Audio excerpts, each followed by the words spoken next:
Ilhan Omar has been in the middle of political storms before, but something about this past week hit differently. Not because she got attacked. She's one of those criticized members of Congress. She's used to drama. But this time, there was a shift. There was a moment, a flicker, where even the people around her could tell something got under her skin. And honestly, you can't blame her. Trump didn't just insult her. He didn't just call her names. He did something way more dangerous in politics. He reframed her entire identity in front of millions of people. That's the part that rattled her. Because when Trump reframes someone, you're not just dealing with insults anymore. You're dealing with perception. You're dealing with image. You're dealing with the story the public attaches to your name every time they hear it. And that kind of shift. That's the kind of thing that sticks. That's the kind of thing that follows you around long after the moment goes viral. So let's talk about what actually happened here. Trump was speaking about immigration, culture, and the state of the country, and then like he's done 1,000 times, he pivoted straight to Ilhan Omar. But this time the tone was different. The language was harsher, yes, but also more intentional. He said things like, she complains about our Constitution, hates the United States, hates Jewish people, and hates everybody. And then he went way further, calling her garbage and saying the people around her are garbage too. You could practically feel an air shift as he said it. But here's what most people missed. Trump wasn't just lashing out emotionally. He was creating a narrative structure, turning Ilhan Omar into an avatar for the things he says are dragging the country down. And the more he talks, the more you see the strategy. He's not arguing with her positions. He's describing her character, her persona, her energy. That's what makes it stick in people's minds. People don't remember policy points. They remember emotional ones. And the media, they jumped on it instantly. Headlines everywhere, cable news hyperventilating, Twitter exploding. But here's the problem for Ilhan. This time, the outrage didn't soften the impact, it amplified it. The clip went everywhere. And not the clip of her speaking, the clip of Trump defining her. When you lose control of your own image, you're suddenly playing the game on someone else's terms. Now, let's zoom out for a second and look at why this landed so hard. Because it's not just about one speech or one insult. There's a bigger emotional context happening in the country right now. People are tired. People are overwhelmed. Crime is up. Immigration is a huge political fight again. The economy feels unstable. And communities that used to feel simple now feel complicated. Into that environment walks Ilhan Omar, someone who's already polarizing, already controversial, and already framed as someone who criticizes America more than she praises it. And when Trump says things like, if you hate our country, why are you here? Again, whether you agree or not, that question lands in a space where a lot of people have been privately thinking similar things. They just don't say it out loud because they don't feel politically correct saying it.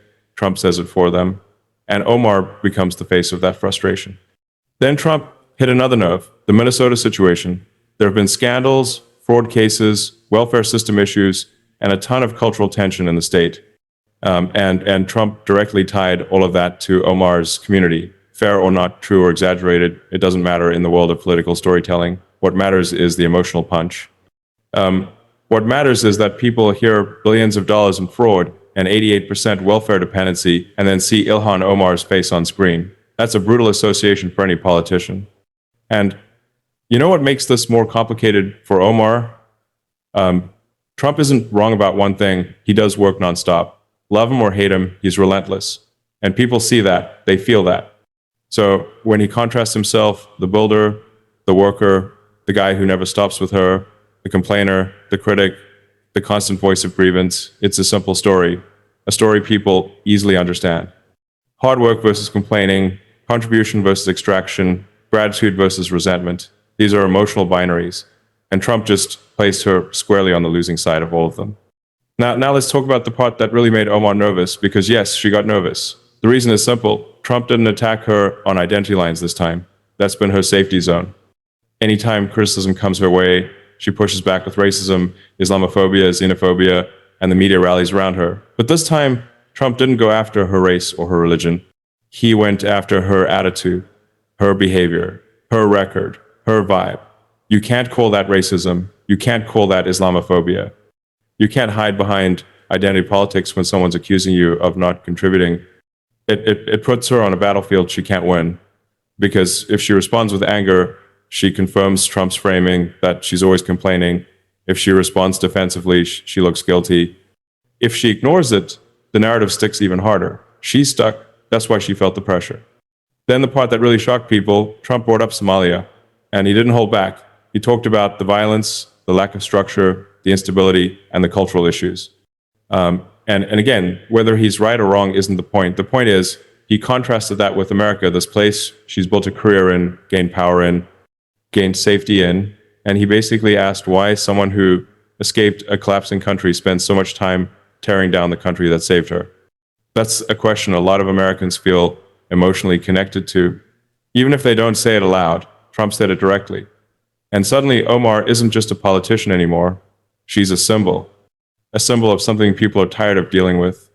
This is the political danger zone. When you become a symbol instead of a person, you lose control of your narrative. You're no longer judged on your record. You're judged on what you represent. And Trump just made her represent the thing Americans are most frustrated with right now. The idea that someone can come to the country, benefit from the system, and then tear it down from the inside. And look, Trump's language was rough. Calling people garbage isn't exactly subtle. But the reason it shook Omar isn't because she's scared of the words. It's because she knows people are tired of polite politics. They're tired of tiptoeing. They're tired of being told they can't say certain things. When Trump speaks bluntly, it feels like a release valve for millions of people who feel the same way but don't say it out loud. So now Omar is stuck in the worst political position possible. She's on the defensive. She's emotionally cornered. She's losing control of her own branding.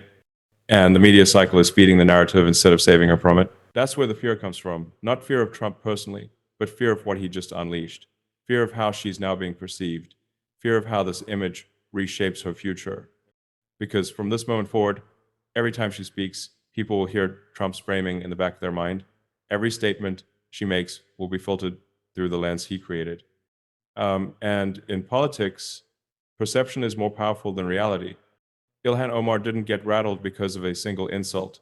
She got rattled because the political ground under her feet suddenly shifted. Trump didn't just attack her, he redefined her. And once a politician gets redefined, their old defenses stop working. Their old excuses stop working. Their old talking points stop working. They're playing a new game now, on a field they didn't choose, with rules they don't control. And Trump, he knows exactly what he's doing. Ilhan Omar finally felt it. And that's why, for the first time in a long time, she looked genuinely shaken.